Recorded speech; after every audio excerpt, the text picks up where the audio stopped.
మన యొక్క నిజమైన బయోడేటా ఏమిటి? ప్రొఫైల్ అంటాం కదా. మనల్ని ఎవరైనా అడిగితే నువ్వెవడవు అంటే ఏదేదో ప్రొఫైల్ చెప్తాం. నేను ఈ ఊరికి చెందిన వాడిని, నేను ఈ కులానికి చెందిన వాడను, నేను ఈ ప్రొఫెషన్ చేస్తున్నాను, నా వయస్సు ఇంత, ఇట్లా ఆ డీటెయిల్స్ అన్నీ చెప్తాం. కానీ మన నిజమైన ప్రొఫైల్ ఏమిటంటే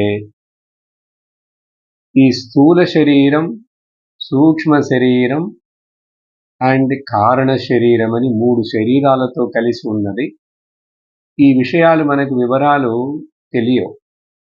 కొంతవరకు స్థూల దేహం గురించి స్కూల్లో, కాలేజీలో కొంచెం ఎనాటమీ అంతా చదువుతాం. కానీ అంత లోతుగా ఆలోచించం ఎప్పుడు కూడా.